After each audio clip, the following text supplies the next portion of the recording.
Baik, shalom, selamat malam jemaat yang dikasihi Tuhan, juga teman-teman yang dikasihi Tuhan.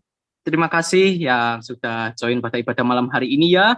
Mari kita memulai ibadah kita pada malam hari ini, mari kita berdoa, kita tundukkan kepala. Bapa yang di surga, terima kasih untuk kebaikan dan kemurahan-Mu sepanjang hari ini. Engkau telah menyertai kami tanpa kurang suatu apapun. Terima kasih Tuhan untuk kemurahan-Mu. Kami bisa berkumpul dalam ibadah kami seperti biasa Tuhan pada hari Sabtu ini malam Tuhan. Kami ingin beribadah kepadamu Tuhan, kiranya Tuhan berkenan memberkati ibadah kami ini dari awal pertengahan hingga akhirnya Tuhan. Berkati sinyal kami supaya kami dapat mengikuti ibadah dengan baik dan menanamkan apa yang akan kami bahas firman-Mu pada malam hari ini Tuhan, supaya kami bisa menjadi dampak buat sekitar kami dan pada akhirnya menjadi kemuliaan buat nama-Mu Tuhan.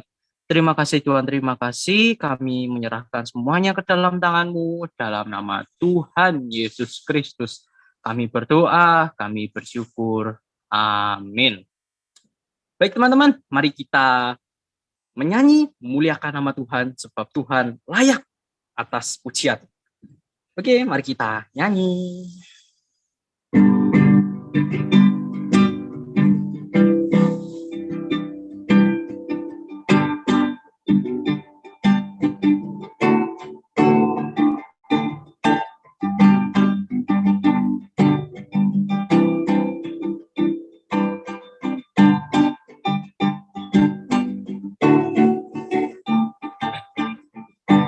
Tuhanlah kekuatan dan mazmurku, Dia gunung batu dan keselamatanku. Hanya padamu hatiku percaya, Kaulah menara dan kota perlindungan.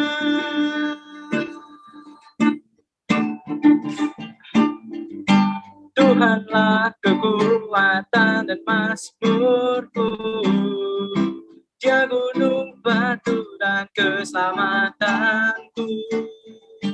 Hanya padamu hatiku percaya, Kaulah menara dan kota perlindungan.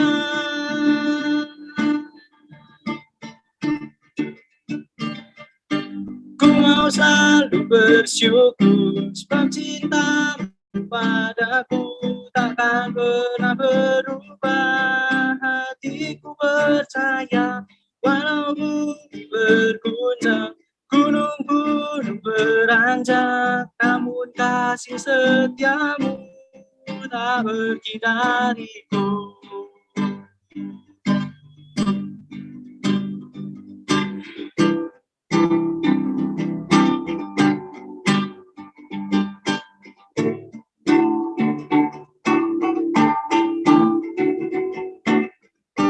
Tuhanlah kekuatan dan mazmurku, Dia gunung batu dan keselamatanku. Hanya padamu hatiku percaya, Kaulah menara dan kota perlindungan.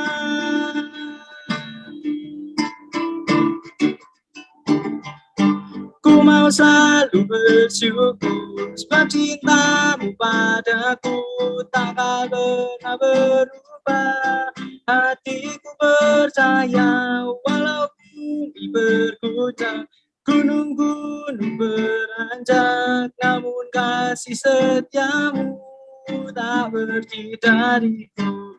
Ku mau selalu bersyukur, sebab cintamu padaku takkan pernah berubah. Hatiku percaya, walau bumi berguncang, gunung-gunung beranjak, namun kasih setiamu tak pergi dariku. Kasih setiamu tak pergi dariku. Kasih setiamu tak pergi dariku.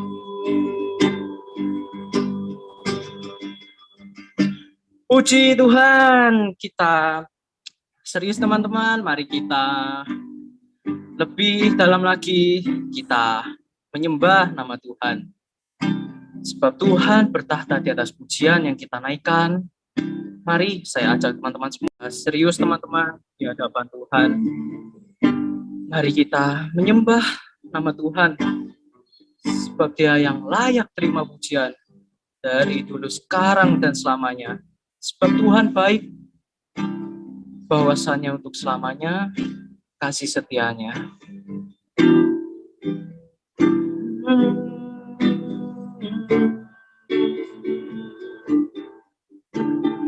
Ku datang ya Bapa dalam kerinduan, memandang keindahan-Mu. Ku berikan segalanya, semuanya yang ada. Ku ingin menyenangkan hati-Mu, oh Tuhan. Ku datang ya Bapa, ku datang ya Bapa dalam kerinduan, memandang keindahan-Mu. Ku berikan segalanya, semuanya yang ada. Ku ingin menyenangkan hati-Mu, oh Tuhan.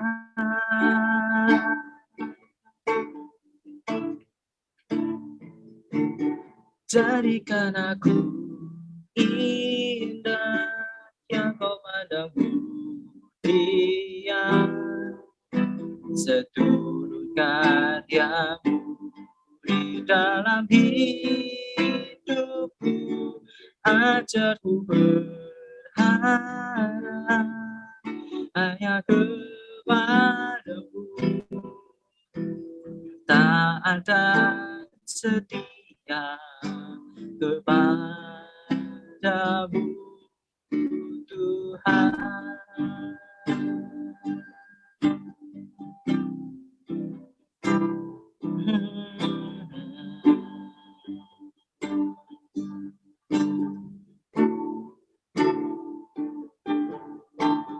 Ku datang ya Bapa dalam kerinduan, memandang keindahan-Mu.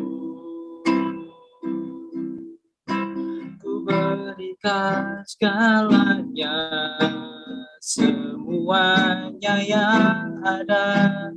Ku ingin menyenangkan hati-Mu, oh Tuhan.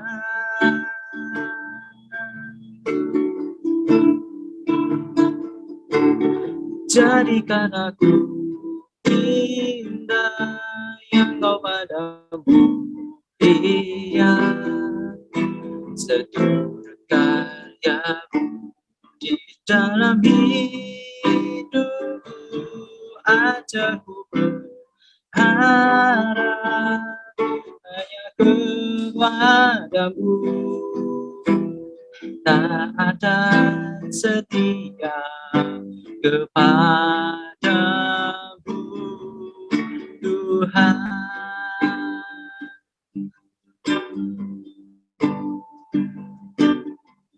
Jadikan aku indah yang Kau pandang mulia, seturut karya-Mu di dalam hidupku. Ajarku berharap hanya kepada-Mu, taat dan setia kepada-Mu, Tuhan.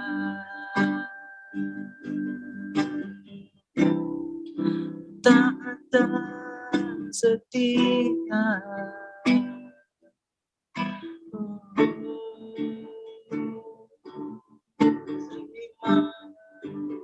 kasih Tuhan dan anugerah-Mu, kami bersyukur.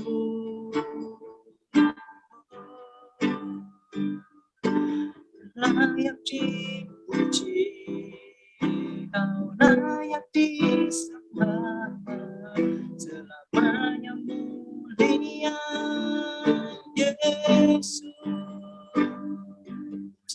Oh, mulia, berkuasa selamanya Yesus. Allah yang setia, Allah yang mulia, selamanya berkuasa.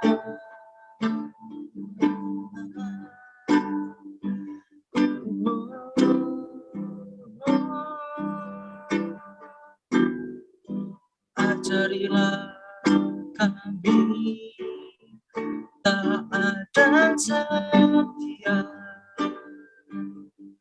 kepada Tuhan yang baik selamanya. Engkau mulia Yesus Tuhan ditinggikan selamanya.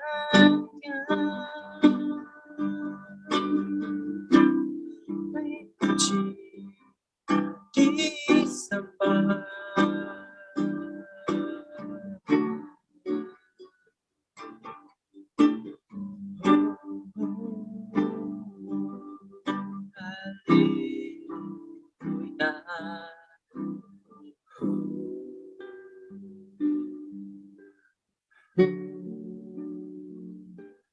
Jadikan aku indah yang Kau pandang mulia, seturut karya-Mu di dalam hidupku. Ajarku berharap hanya kepada-Mu, taat dan setia kepada-Mu Tuhan. Jadikan aku indah yang Kau pandang mulia, seturut karya-Mu di dalam hidupku. Ajarku berharap hanya kepada-Mu, taat dan setia kepada-Mu Tuhan. Taat dan setia, taat dan setia, taat dan setia kepada-Mu Tuhan.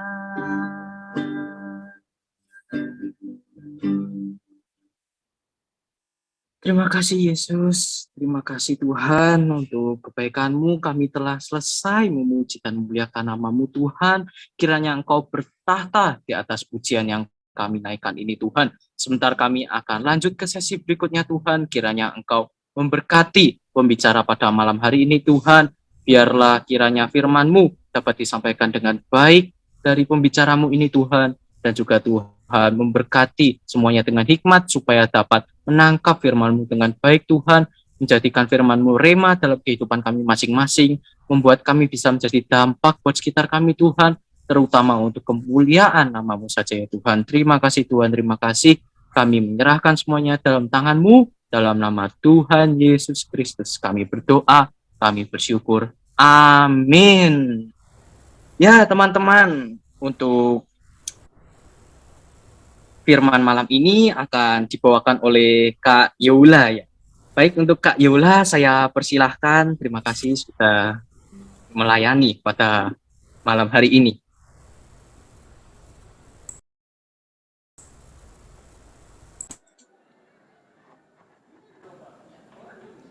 Ya, puji Tuhan. Ya, shalom, selamat malam semuanya. Shalom, selamat malam. Ya, terima kasih buat kepercayaannya ya yang diberikan kepada saya pada malam hari ini. Saya dipercayakan boleh menyampaikan kebenaran firman Tuhan. Ya, terima kasih untuk kepercayaan yang diberikan. Ya, terima kasih. Saya panggil apa ya? Panggil Ko Widya ya, Pak Widya ya. Terima kasih buat kepercayaannya. Terima kasih buat pengurus remaja yang boleh mempercayakan saya ya untuk kesekian kali melayani persekutuan pemuda yang ada pada malam hari ini. Ya, saya bersyukur kepada Tuhan ya buat kepercayaan boleh melayani Tuhan. Ya, saya mau bertanya dulu, apakah suara saya terdengar jelas? Jelas. Jelas, jelas, tapi bisa keras dikit lagi enggak, Oh iya, Bu oke, Yula? baik. Terima kasih Dibesarkan ya. lagi mic-nya, Oke. dibesarkan lagi mic-nya. Ya, oke, baik. Terima kasih. Ya, puji nama Tuhan. Nah, malam hari ini kita akan bersama-sama belajar sharing kebenaran firman Tuhan. Nah, mari sebelumnya kita berdoa lagi ya, sebelum kita membaca, men-sharingkan kebenaran firman Tuhan. Mari kita satu di dalam doa, kita berdoa. Kami bersyukur ya Bapa di sorga, buat suatu kesempatan yang sungguh istimewa yang Tuhan berikan, sama-sama kami boleh duduk di hadapan Tuhan belajar firman Tuhan. Kami datang kepada Tuhan, kami rindu sebagai anak-anak muda di hadapan Engkau. Kami rindu Tuhan, supaya kami boleh menjadi anak-anak muda yang berdampak. Anak-anak muda yang bertumbuh, berbuah, bertambah, dan berdampak bagi hormat kemuliaan nama Tuhan. Kami berdoa Bapa di sorga, Roh Allah yang kudus yang menolong dan mengurapi kami. Biarlah kebenaran firman Tuhan jatuh di tanah hati kami yang baik. Boleh berakar, bertumbuh, dan berbuah. Dan kami boleh berdampak bagi banyak orang, bagi hormat kepujian kemuliaan nama Tuhan. Hamba berdoa malam ini Tuhan, Engkau memberkati semua teman-teman kaum muda yang belajar firman Tuhan. Sehingga mereka boleh bertumbuh semakin mengasihi dan mengenal Tuhan melalui firman. Semakin hari mereka menjadi anak-anak muda yang berdampak untuk hormat kemuliaan nama Tuhan. Hamba-Mu yang lemah dan terbatas ini Tuhan, biarlah Engkau urapi dan Engkau pakai untuk boleh menjadi alat saluran berkat. Dan biar nama Tuhan ditinggikan dan dipermuliakan di atas semuanya. Segala kemuliaan bagi Engkau. Engkau berkati waktu ini, Engkau berkati semua perangkat yang kami gunakan, Engkau berkati juga signalnya. Kami serahkan dalam tangan Tuhan. Di dalam nama Tuhan Yesus, kami siap untuk belajar firman Tuhan. Dan kami tidak izinkan pekerjaan setan kuasa kegelapan, apapun yang mencoba mengambil alih firman Tuhan, kami tolak dalam nama Yesus, orang Nazaret. Kami berdoa dan bersyukur. Haleluya. Amin. Ya, puji nama Tuhan. Ya, sekali lagi shalom, selamat malam. Ya, sesuai dengan tema yang diberikan kepada saya, ya, can we be impact for to other? Ya, kita bersyukur. Ya, mari kita akan membuka Alkitab kita, ya. Kita akan membuka Alkitab kita di dalam Amsal 25 ayat 28. Ya, di situ dituliskan firman Tuhan jelas di situ dituliskan orang yang tak dapat mengendalikan diri adalah seperti kota yang roboh temboknya. Amsal 25 ayat 28. Kemudian Galatia 5 ayat 23. Kelemah lembutan, penguasaan diri, tidak ada hukum yang menentang hal-hal itu. Ya, yang dikatakan berbahagia adalah mereka yang membaca, merenungkan, dan terlebih lagi menghidupi dan melakukan kebenaran firman Tuhan setiap hari. Kita tidak bisa dikatakan hanya belajar merenungkan, tetapi yang harus kita lakukan adalah setiap hari kita belajar berjuang untuk menghidupi firman Tuhan di dalam kehidupan kita.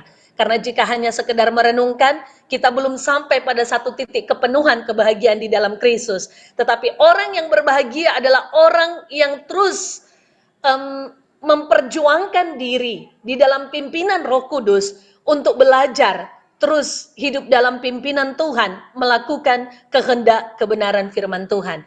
Ya, teman-teman muda yang dikasihi oleh Tuhan, ya, sangat menarik tema kita malam hari ini. Ya, ketika saya mempersiapkan firman Tuhan ini, saya sangat-sangat diberkati. Ya, saya sangat-sangat diberkati. Meskipun sebagai seorang hamba Tuhan, tapi kami juga pun masih harus lebih banyak belajar. Ya, semua orang percaya setiap hari harus banyak belajar tentang kebenaran firman Tuhan sehingga banyak melakukannya. Nah, berbicara tentang tema kita malam hari ini, teman-teman, ya, menjadi pertanyaan bagi saya secara pribadi, ya, bahkan menjadi pertanyaan bagi saya dan kita semua, ya.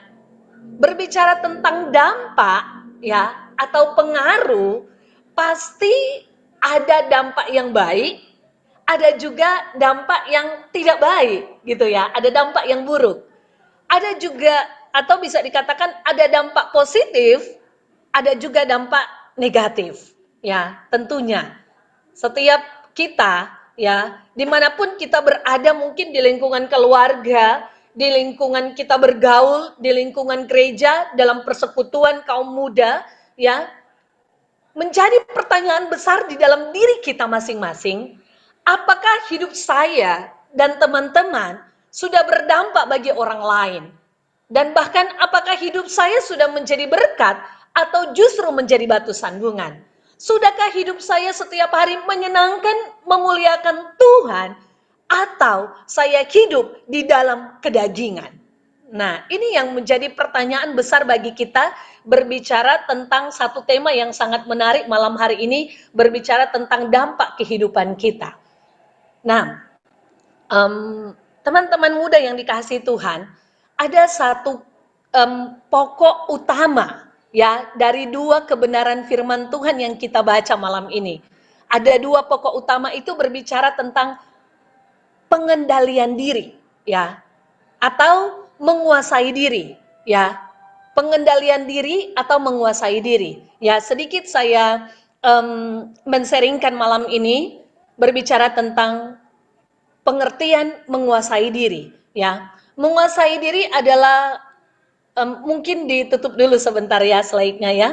Ya, mungkin ditutup dulu sebentar slide-nya. Saya mundur sedikit ya, maaf. Saya mundur sedikit. Nah, teman-teman yang dikasih oleh Tuhan, menurut teman-teman, ya, menurut anak muda yang ada di malam hari ini, menurut teman-teman apa pengertian dari menguasai diri? Mungkin ada yang bisa memberikan pendapatnya. Kita sharing malam hari ini ya. Saya tidak mau ngomong sendiri, apalagi kita secara virtual. Ya, mari, mungkin ada yang mau memberikan pendapatnya. Saya persilahkan, ya, satu persatu tapi. Pengertian teman-teman ya, saya sapa teman-teman saja ya. Nggak apa-apa juga teman-teman mungkin mau panggil saya teman, mau panggil saya kakak, monggo silahkan. Ya, menurut teman-teman, ya, apa pengertian teman-teman tentang pengendalian diri atau menguasai diri? Monggo silahkan, mungkin ada yang mau memberikan pendapat, pandangannya, pemikirannya, saya persilahkan. Salah nggak apa-apa, kan kita namanya belajar ya. Menurut teman-teman, apa pengertian dari mengendalikan diri atau menguasai diri? Mari silahkan. Sambil saya mengenal dan menyapa teman-teman, mungkin dari Gevano dulu. Kira-kira menurut Gevano, gitu, apa yang dimaksudkan dengan menguasai diri atau pengendalian diri? Mari Gevano, silakan. Menguasai diri atau mengendalikan diri, mungkin apa bergaul, apa mempelajari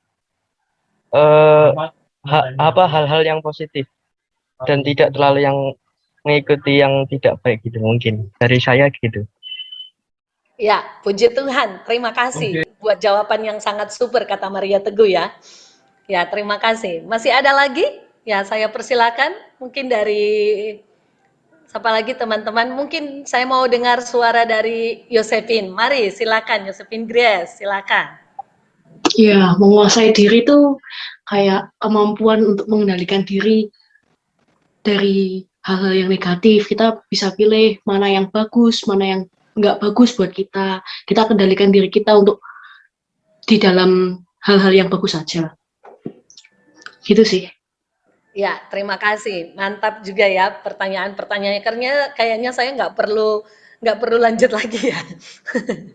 Ya, oke. Satu lagi ya. Satu lagi mungkin dari siapa yang bisa memberikan pendapat, pikiran atau pandangannya tentang pengertian dari menguasai diri. Saya persilakan. Ya, mungkin dari Michael dulu. Ya, mari Michael silakan. Ya, terima kasih untuk pertanyaannya. Ya, menurut saya pengendalian diri itu ya kurang lebih sama seperti ya tadi dua orang sebelumnya, Kevano dan Chris ya, bahwa kita itu memiliki kemampuan untuk menguasai diri kita, menguasai dari emosi kita, dari ya pokoknya segala perbuatan kita itu bisa kita atur lah, bisa kita kontrol. Kita kan sudah mengetahui apa yang baik dan apa yang tidak, apa yang berkenan di hadapan Tuhan dan yang tidak berkenan. Nah, dengan penguasaan diri artinya kita yang memiliki kemampuan untuk memilih dan melakukan apa yang baik dan berkenan di hadapan Tuhan dan menjauhi apa yang tidak berkenan di hadapan Tuhan, yaitu menurut saya. Terima kasih. Ya, terima kasih banyak ya. Terima kasih banyak. Sepertinya kayaknya COVID sudah sangat banyak ini calon-calon hamba Tuhan ini ya. Ya, dari 3 anak muda yang sungguh luar biasa malam hari ini ya. Saya bersyukur saya bertemu dengan anak-anak muda yang luar biasa malam ini ya. Saya bertemu dengan anak-anak muda yang luar biasa malam ini. Ya, terima kasih ya Gevano, terima kasih Grace, terima kasih Michael buat jawabannya yang sangat luar biasa memberkati kita. Nah, teman-teman yang dikasihi Tuhan, berbicara tentang pengertian dari menguasai diri, ya, adalah satu kemampuan, ya, kemampuan untuk menahan diri, ya, dalam pengertian tidak mudah terpengaruh atau tergoda, ya, dapat mengekang diri, menjaga diri sendiri, baik dalam pikiran, dalam perkataan, dalam perbuatan, atau tindakan berdasarkan prinsip-prinsip kebenaran firman Tuhan, ya, berdasarkan prinsip-prinsip kebenaran firman Tuhan. Kemudian ada juga seorang ahli yang sementara saya mempersiapkan firman Tuhan ini, saya membaca satu buku, ya di situ dituliskan orang yang dapat menguasai diri adalah orang yang memiliki pengendalian diri yang tinggi, tidak mudah terpengaruh oleh hal-hal yang menggoda hati, ya seperti teman-teman sudah utarakan tadi, tidak menggoda hati, tidak menggoda pikiran, tidak menggoda perbuatan, tidak menggoda perkataan, jiwa, termasuk hal-hal yang berhubungan dengan nafsu badani, ya, atau bicara tentang hal-hal yang seks atau nafsu duniawi, keinginan daging, demi penguasaan diri sendiri. Ya, itu yang berbicara tentang pengertian dari mengendalikan diri. Ya, tidak jauh beda juga dengan pendapat, pikiran, dan pandangan dari teman-teman tadi. Ya, saya bersyukur ya, anak-anak muda ini luar biasa, dia memiliki pemahaman yang benar. Ya, kalau kita sudah punya pemahaman yang benar, maka kita juga akan memiliki sikap yang benar. Kalau kita sudah memiliki sikap yang benar, kita juga pasti memiliki perbuatan yang benar. Ya, pola-pola seperti itu. Ya, puji Tuhan. Dan kemudian mengapa sih kita perlu mengendalikan diri? Ya, mengapa setiap orang, terlebih kita sebagai anak muda, kita perlu dan penting untuk menguasai diri kita? Ya, kenapa? Ya, yang pertama kita cenderung bereaksi spontan, ya, bersikap reaktif, yakni bertindak terlebih dahulu daripada kita berpikir. Ya, sering ini terjadi, mungkin tanpa kita sadari atau kita sadari, terlalu sering kita langsung cepat berbicara, cepat ngomong, cepat mengeluarkan kata-kata, daripada kita pikirkan dulu, kira-kira kata-kata yang saya ucapkan ini menjadi berkat bagi orang di sekeliling saya atau tidak? Kira-kira kata-kata yang saya ucapkan ini itu membangun diri saya, membangun orang lain, memuliakan Tuhan atau tidak? Ya, jadi mengapa kita perlu menguasai diri? Karena salah satu faktor ini. Kemudian yang kedua, mengapa kita perlu menguasai diri? Ya, kita lebih senang bersikap semaunya sendiri. Ya, manusia cenderung dengan bersikap semau sendiri mengikuti keinginan dan kehendak hati sendiri. Bersikap tidak tertib yang dapat menimbulkan kerugian bagi diri sendiri dan kemudian kerugian bagi orang lain. Terlebih lagi tidak menyenangkan hati Tuhan. Sedangkan tujuan tertinggi seorang anak Tuhan, tujuan tertinggi seorang pengikut Kristus adalah dia menyenangkan hati Tuhan. Nah, ini yang mengapa kita harus perlu menguasai diri. Ya, kalau orang Jawa bilang dengan bahasa kasar, saya minta maaf, saya bukan orang Jawa asli, jadi saya tidak menguasai yang namanya bahasa Jawa. Sering mungkin dengan bahasa mungkin yang sedikit agak kasar, sering kita bilang, kamu sakarepe dewe gitu kan ya. Ya, at will gitu ya. Kalau misalnya bahasa Inggrisnya at will ya gitu. Kita semau kita sendiri. Sehingga dalam faktor demikianlah manusia perlu menguasai diri sendiri. Kemudian faktor yang ketiga, ya. Kenapa manusia itu perlu menguasai diri? Sangat penting menguasai diri. Adalah untuk mencapai tujuan tertinggi ketika kita diciptakan Tuhan. Tuhan punya tujuan yang mulia bagi kita.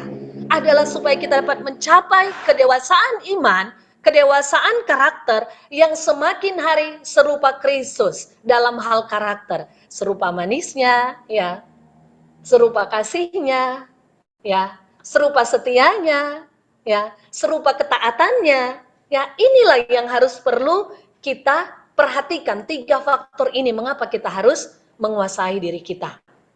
Ya, jadi teman-teman sampai di sini kira-kira bisa mengerti, menangkap maksudnya saya?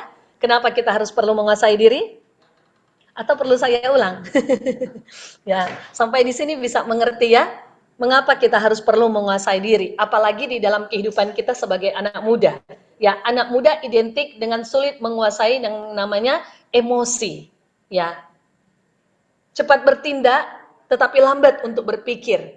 Ya, anak muda itu darah muda, emosi yang sangat tinggi, semangat yang menggebu-gebu, ya, keinginan yang begitu besar. Sehingga di masa muda kita ini kita perlu yang namanya menguasai diri. Ya, kita perlu yang namanya menguasai diri. Nah, teman-teman yang dikasih dan diberkati oleh Tuhan. Nah, kita mempelajari kemudian dalam hal apa saja kita perlu menguasai diri, ya. Dalam hal apa saja saya dan teman-teman perlu menguasai diri kita. Ya.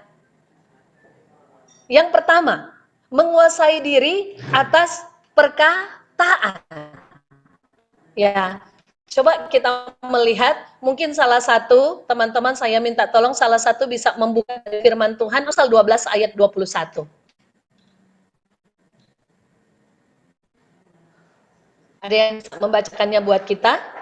Amsal 12 ayatnya yang ke-21.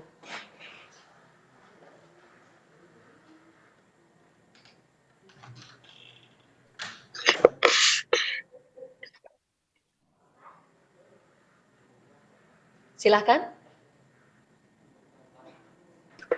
Amsal 12 ayat 21. Orang benar tidak akan ditimpa oleh bencana apapun, tetapi orang fasik akan senantiasa celaka. Ya, terima kasih. Di sini dikatakan orang benar.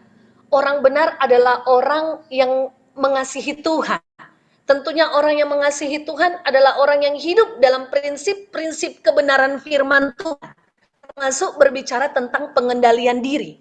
Ya, orang benar itu ya, dia hidup di dalam kebenaran dan tidak mudah dia untuk ditimpa oleh bencana karena dia hidup di dalam kebenaran. Ya, dia ada di dalam perlindungan Tuhan oleh karena dia adalah orang yang mengasihi Tuhan. Nah, teman-teman yang dikasihi oleh Tuhan, pepatah berkata, perkataan adalah doa. Iya kan? Sudah sering kita mendengar ya. Perkataan adalah doa. Jadi kita harus berjaga-jaga atas perkataan kita. Ya. Perkataan kita itu adalah doa kita. Ya. Baik untuk diri sendiri ataupun orang lain, setiap perkataan yang kita keluarkan adalah perkataan yang menjadi doa harapan kita. Ya. Nah, kata-kata mudah sekali diucapkan. Benar? Ya. Kata-kata sangat mudah diucapkan.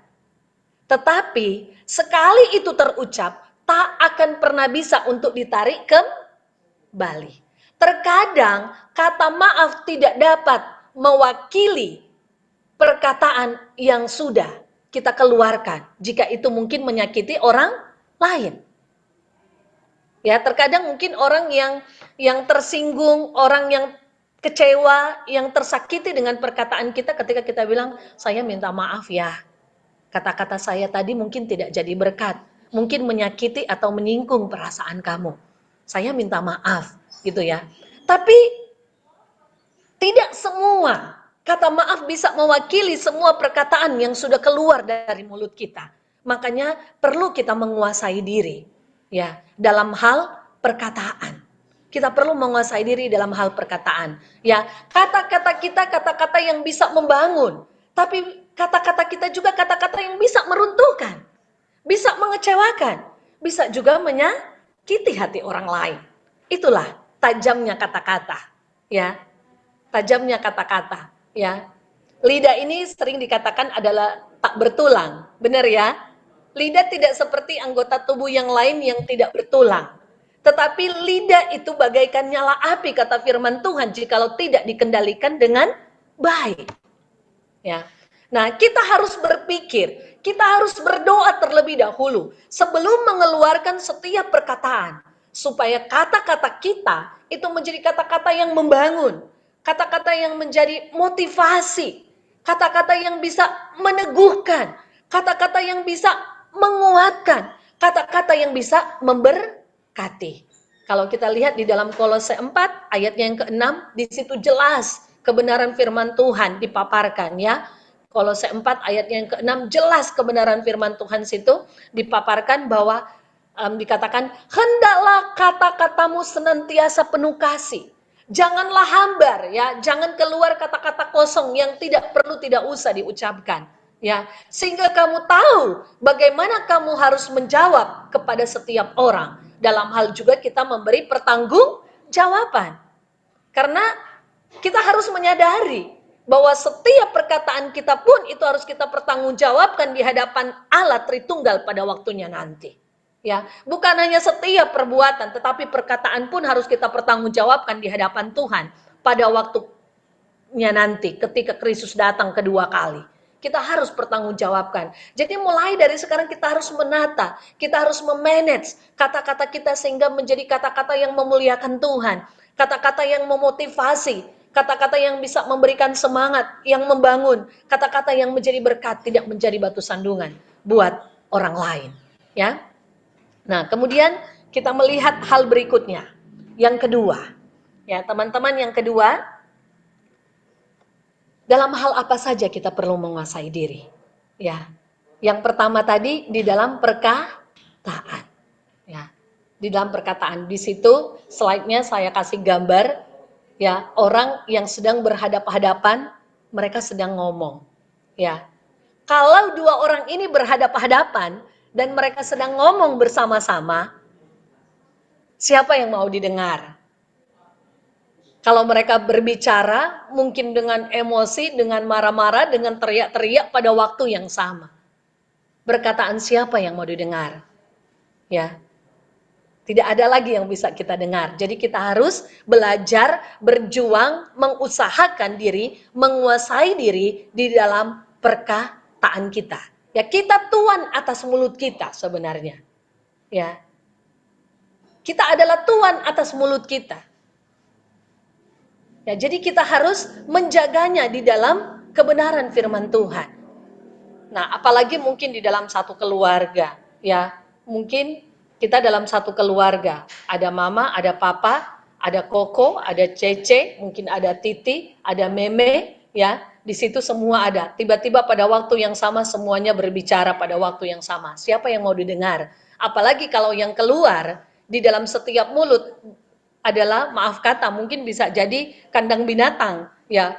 Waduh, lebih parah lagi. Di mana yang bisa menjadi berkat di situ? Jadi kita harus benar-benar perlu menguasai diri kita di dalam perkataan. Kita yang menjadi tuan atas perkataan kita. Mari kita harus sungguh-sungguh menjaga perkataan kita, seperti yang dituliskan dalam Kolose 4 ayat yang ke-6. Kemudian yang kedua berbicara tentang menguasai diri atas keinginan dan perbuatan. Ya, menguasai diri atas keinginan dan perbuatan. Nah, teman-teman yang dikasih oleh Tuhan, apalagi kita sebagai anak muda. Ya, anak muda. Sangat identik dengan keinginan seksual. Anak muda sangat punya kemauan yang tinggi untuk mencari tahu, untuk mau belajar, punya jiwa yang tinggi untuk mau belajar. Ya. Kerinduan untuk mau belajar, untuk mencoba dan mencari tahu, sedang mencari jati diri kita di masa-masa muda seperti ini. Kita harus perlu mengontrol diri, menguasai diri dalam hal seksual yang tidak normal, yang tidak sesuai dengan prinsip kebenaran firman Tuhan.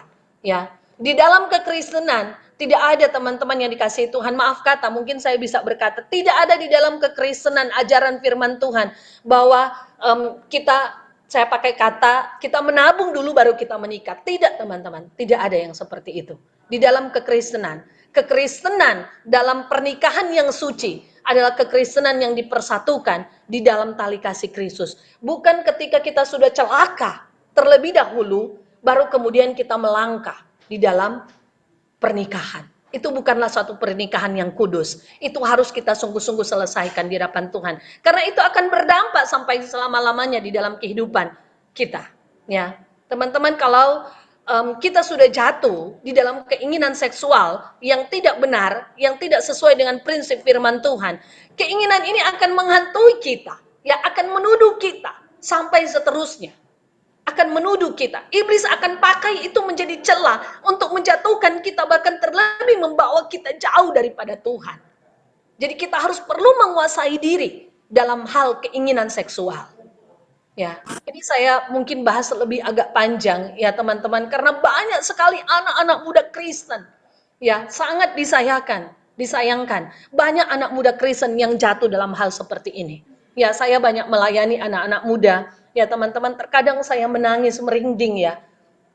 Banyak sekali anak-anak muda Kristen yang sudah tidak suci dan tidak kudus lagi hidupnya. Sedangkan Allah katakan, kuduslah kamu karena aku kudus. Ya. Kemudian yang kedua, ya, keinginan nafsu.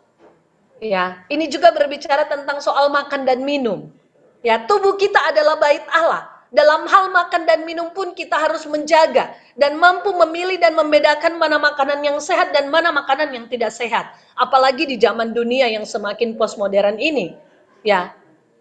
Apakah makanan ini ketika masuk dalam tubuh saya, ini akan memberikan satu tubuh yang sehat dan kuat, yang dikatakan notabene-nya oleh firman Tuhan adalah hidup saya adalah bait roh Allah. Ya. Apakah ketika saya makan sebanyak mungkin, apakah ini akan memberikan saya tubuh yang sehat? Ini keinginan-keinginan secara pribadi yang harus kita kendalikan sejak dini. Karena tubuh yang tidak sehat juga ya tidak bisa membuat kita umur panjang. Ya. Kalau kita sebagai hamba Tuhan, tidak mungkin kita tubuh sakit kita bisa melayani Tuhan. Tidak mungkin kita tidak mungkin kita punya tubuh yang sakit kita bisa mencapai masa depan yang indah. Jadi kita harus perlu menata diri, memanage diri, mengendalikan diri dalam hal nafsu. Berbicara juga termasuk tentang makan dan minum. Ya, kemudian keinginan untuk berkuasa. Ya, ini anak muda, ya teman-teman, pasti selalu ada kerinduan, oh saya pengen tampil, saya pengen maju, pokoknya saya yang harus di depan, saya yang harus jadi pemimpin. Gitu ya. Itu anak muda. Karena dia ingin belajar dan ingin menjadi tahu. Keinginan untuk berkuasa. Keinginan untuk memimpin, berbicara tentang ambisi-ambisi yang salah. Ya.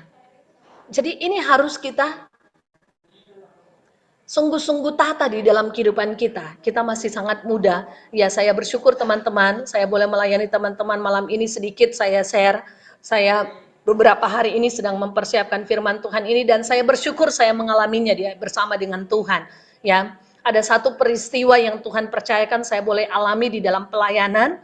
Ya, di dalam pelayanan dalam satu organisasi Tuhan tempatkan saya sebagai seorang pengurus. Di situ saya banyak belajar dan di situ saya mengintrospeksi diri saya lebih lagi. Tuhan, jikalau suatu saat Tuhan percayakan saya menjadi seorang pemimpin. Saya tidak mau meniru hal-hal yang tidak baik daripada pemimpin saya yang saya perhatikan sekarang. Karena ada hal yang tidak benar. Jadi teman-teman, keinginan-keinginan hanya untuk mencapai keinginan pribadi, itu kita harus tinggalkan semuanya itu, karena itu pun dosa. Mungkin itu tidak kelihatan, tidak nampak oleh orang lain. Hanya merupakan suatu ambisi di dalam diri kita. Itu harus kita tinggalkan. Keinginan untuk dihormati, keinginan untuk dihargai. Kita memang wajar, namanya manusia. Pasti kita mau dihormati, kita mau dihargai. Tetapi kita harus memanage semuanya itu, supaya kita tetap terus menjadi orang yang tidak sombong, tetapi menjadi orang yang rendah hati. Karena itu teladan Kristus dalam hidup kita. Ya, berbicara tentang keinginan untuk dihormati dan dihargai, atau saya taruh di situ dalam tanda kutip, gila hormat. Ada orang-orang yang seperti itu. Ya, pokoknya saya harus dihormati, saya harus dihargai, saya harus yang paling utama. Ya, tidak demikian kehidupan di dalam kekristenan. Kemudian keinginan memiliki lebih daripada kemampuan dan keinginan untuk bersaing. Ini juga berbicara tentang kesombongan. Ya, mungkin kita lihat teman kita punya handphone yang cukup mahal. Kita tidak mampu, secara ekonomi kita tidak mampu untuk memilikinya. Tetapi kita berjuang dengan ambisi kita. Dengan berbagai macam cara kita halaukan.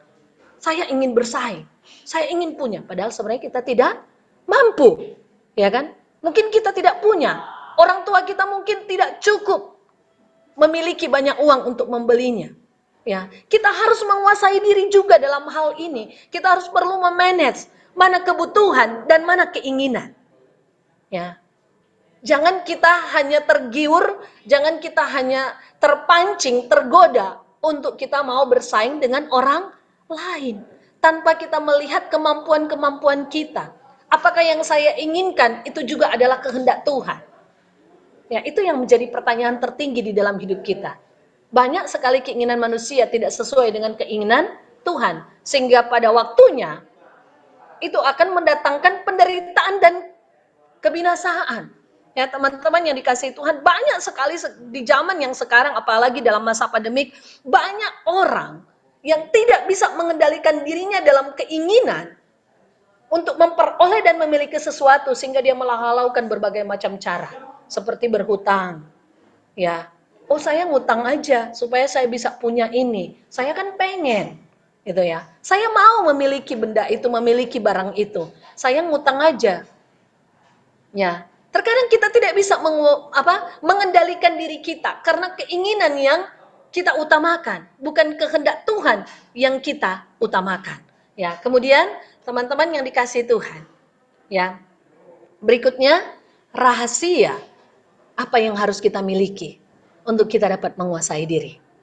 Ya, rahasia apa yang sesuai dengan prinsip-prinsip firman Tuhan yang harus kita miliki agar di masa muda kita perlu untuk menguasai diri kita ini.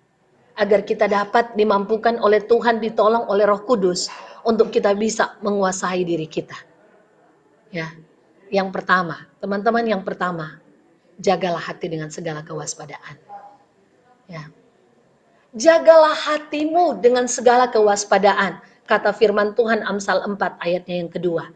Ya, hati merujuk kepada pikiran, pikiran merujuk kepada suatu tindakan dan perbuatan. Segala sesuatu yang ada di dalam hati itu akan timbul di dalam pikiran, dan di dalam pikiran itu akan menjadi suatu tindakan.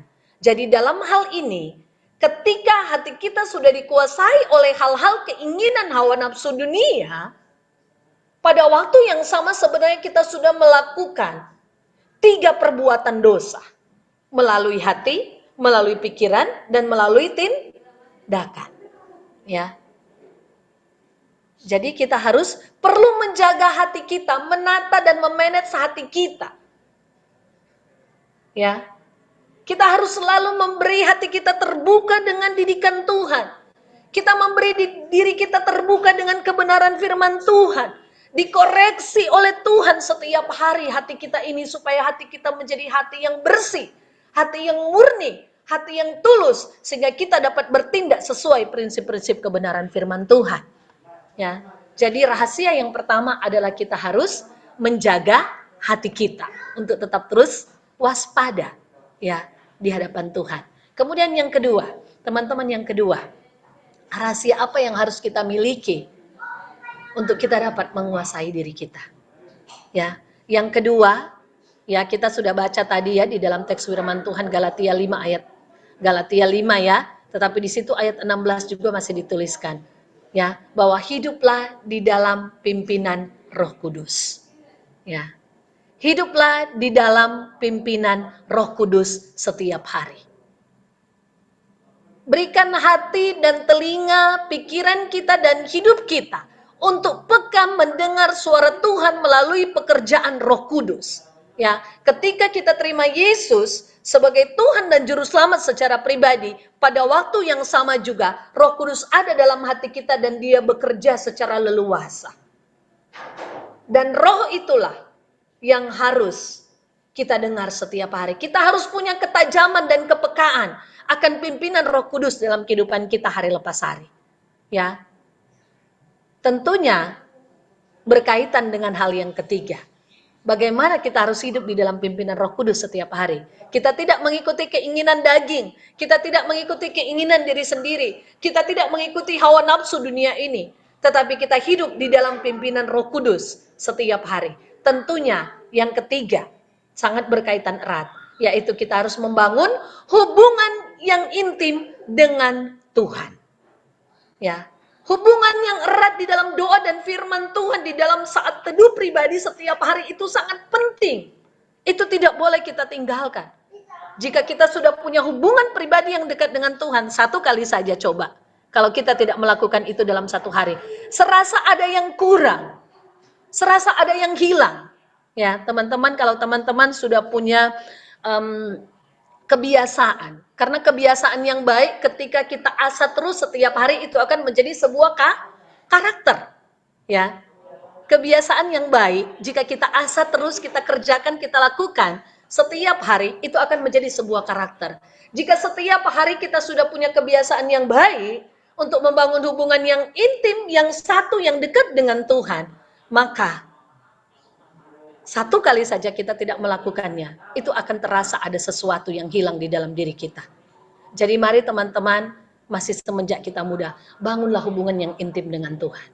Ya, bangun hubungan yang erat dengan Tuhan. Di dalam surat Kolose dikatakan, saya 2 hari yang lalu merenungkan satu kebenaran firman Tuhan, ya di dalam kitab Kolose, ya di situ dalam Alkitab bahasa Indonesia sehari-hari, di situ dituliskan, ya, kepenuhan hanya akan kita temukan dalam kesatuan dengan Kristus. Kebahagiaan hidup hanya akan kita temukan di dalam keintiman dengan Kristus. Jadi teman-teman, Tuhan menciptakan kita itu demikian unik. Saya mau katakan dengan bahasa saya sendiri, demikian unik. Memang sengaja Tuhan menciptakan kita seolah-olah ada satu titik kekosongan di dalam diri kita yang tidak dapat kita temukan kekosongan itu dengan kepuasan apapun yang ada di dalam dunia ini. Ya, tidak dapat kita temukan, dan kita hanya dapat temukan kekosongan itu, atau bisa saya katakan dengan bahasa saya kebahagiaan itu, ketika kita memiliki kesatuan yang intim dalam hubungan pribadi dengan Kristus. Karena kehidupan kekristenan itu teman-teman bukan borongan. Ya, saya mau katakan, mau pergi ke surga itu bukan boncengan. Kalau kita pakai sendal, satu pasang sendal itu hanya bisa dipakai oleh satu orang. Benar nggak? Kalau 2 orang pasti jatuh kan? Iya kan? Pasti jatuh, pasti celaka. Begitu juga sebenarnya ilustrasi yang saya mau katakan, ya, ilustrasi yang saya mau katakan bahwa pergi ke sorga, ya, pergi ke sorga itu teman-teman itu pribadi. Kekristenan itu adalah suatu hubungan pribadi yang intim dengan Tuhan, yang perlu kita bina hari lepas hari, mulai dari sekarang. Ya, jadi bangunlah hubungan yang intim dengan Tuhan, yang akan menolong kita untuk bisa mengendalikan diri dalam segala hal. Kemudian yang keempat, ya, waktunya sudah mau habis ya. Terima kasih ya sudah diingatkan. Ya, yang keempat, jangan beri kesempatan kepada iblis. Teman-teman, sekarang setan sedang bekerja begitu luar biasa dan dahsyatnya untuk mencari kawan-kawan antek-anteknya yang bawa ke tempat yang dia inginkan. Makanya waspadalah. Jangan beri kesempatan sedikit pun kepada godaan. Tetapi berilah selalu kesempatan kepada ujian yang Tuhan izinkan kita jalani. Berbeda ya. Datangnya daripada Tuhan adalah ujian. Datangnya daripada iblis adalah pencobaan. Jadi waspadalah. Jagalah diri dan jangan beri kesempatan kepada iblis. Efesus 4 ayat 27 jelas firman Tuhan, jangan memberi kesempatan untuk pikiran kita memikirkan sesuatu yang bisa menjerumuskan kita di dalam dosa. Ya. Jadi kita harus menjaga hati kita, menjaga pikiran kita terhadap semua godaan, terhadap semua serangan pekerjaan kuasa kegelapan. Karena iblis sekarang sedang bekerja dengan gencar-gencarnya.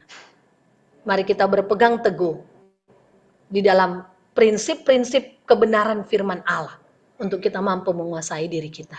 Jadi teman-teman yang dikasihi Tuhan, bagaimana hidup saya dan teman-teman? Apakah hidup kita sudah berdampak?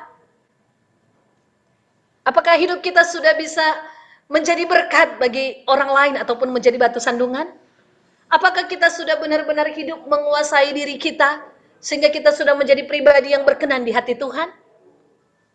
Ya, biar firman Tuhan malam hari ini boleh menjadi berkat bagi kita semua. Mari kita terus melatih diri, kita terus hidup di dalam pimpinan Tuhan untuk kita menguasai diri kita, tetap terus kita menyenangkan, memuliakan nama Tuhan. Karena itu tujuan tertinggi ketika kita menjadi murid-murid Kristus. Ya, Tuhan Yesus memberkati, biar firman Tuhan ini boleh menjadi berkat bagi kita semua. Mari teman-teman kita tundukkan kepala.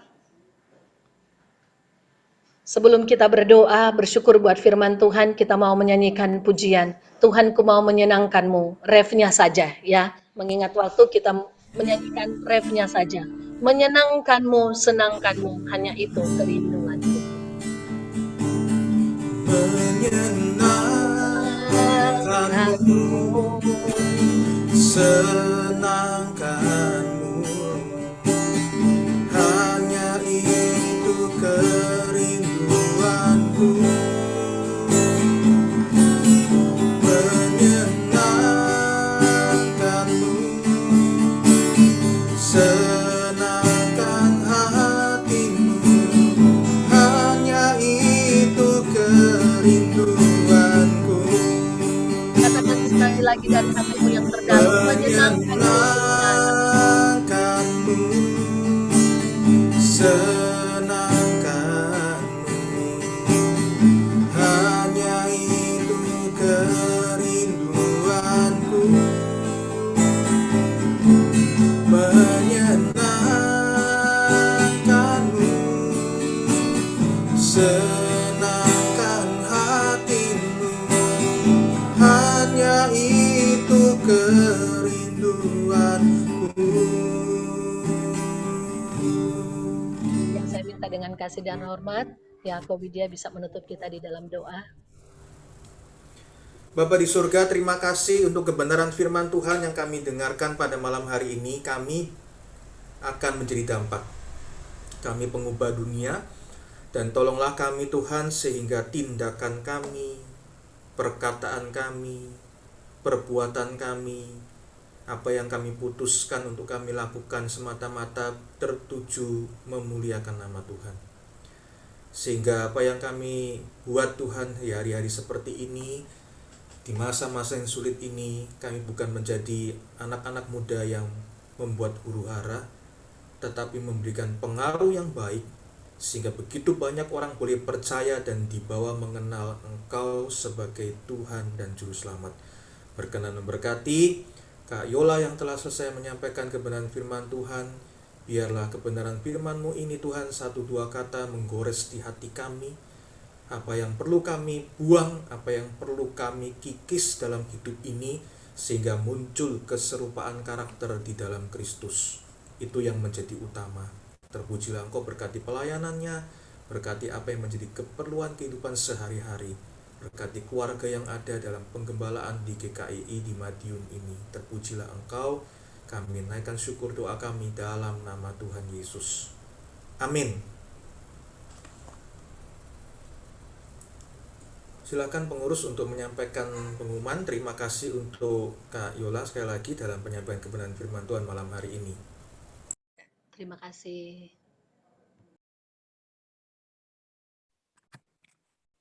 Ya, baik. Terima kasih untuk waktunya, teman-teman. Sekarang saya akan membacakan pengumuman WCC.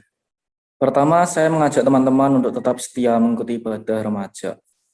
Yang kedua, untuk teman-teman yang berulang tahun di bulan Agustus dan di bulan September, teman-teman dapat mengambil souvenir di kantor gereja dan coklat di toko buku Karmel besok hari Minggu, selesai ibadah kedua di Kak Widya. Yang ketiga, saya mengajak teman-teman untuk tetap setia mengikuti menara doa setiap hari Selasa dan Kamis pada pukul 7 malam sampai selesai sesuai dengan masing-masing grup dan PIC yang telah ditentukan. Selanjutnya, saya mengingatkan dan mengajak teman-teman semua untuk dapat mengikuti video pesan pastoral dari gereja kita yang linknya akan diberikan di grup WCC setiap hari Kamis pukul 12 siang. Yang terakhir, persembahan minggu ini dapat ditransfer ke Saudari Grace melalui nomor telepon yang dibagikan oleh tim multimedia. Bagi teman-teman yang belum mempunyai nomor telepon Saudari Grace, dapat dicatat di tangkap layar atau screenshot, atau dapat dilihat pada pengumuman yang setiap pagi dibagikan oleh Saudara Calvin, selaku Wakil Ketua di Komisi Remaja kita. Yang selanjutnya untuk pemimpin pujian minggu depan akan dilayani oleh Saudari Thea, dan untuk firman Tuhan akan dibawakan oleh Ibu Agent. Terima kasih, itu pengumuman yang dari saya. Tuhan Yesus memberkati. Mungkin ada tambahan dari pengurus lain. Silakan. Baik, kita akan mengakhiri persekutuan kita malam hari ini. Bapa di surga, kami bersyukur untuk segala kemurahan dan kebaikan Tuhan bagi kami. Kau memberkati studi kami ke depan, dalam sepekan ke depan, sehingga apa yang kami kerjakan itu betul-betul menjadi berkat bagi banyak orang dan menjadi berkat buat setiap keluarga kami boleh bersyukur untuk itu. Terima kasih Bapa di surga, Engkau memberkati. Untuk rencana dari Komisi Remaja akan membuka ibadah onsite di bulan Oktober. Tuhan menolong, Tuhan yang akan berbicara waktu yang baik, dan semua diberikan kekuatan kesehatan kembali sehingga kami boleh bertatap muka dalam ibadah bersama-sama.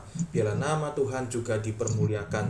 Terpujilah Engkau. Kami mengakhiri rangkaian persekutuan kami malam hari ini dalam doa Bapa kami yang di surga, dikuduskanlah namamu. Datanglah kerajaanmu, jadilah kehendak-mu di bumi seperti di surga. Berikanlah kami pada hari ini makanan kami yang secukupnya, dan ampunilah kami akan kesalahan kami, seperti kami juga mengampuni orang yang bersalah kepada kami. Dan janganlah membawa kami ke dalam pencobaan, tapi lepaskanlah kami daripada yang jahat, karena Engkau lah yang punya kerajaan, dan kuasa, dan kemuliaan, sampai selama-lamanya. Amin. Baik, terima kasih semuanya. Sampai berjumpa Sabtu yang akan datang ya. Tuhan memberkati. Berseru,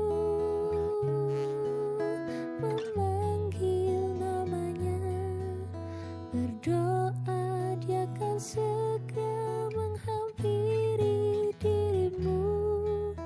Percaya Yesus tak jauh.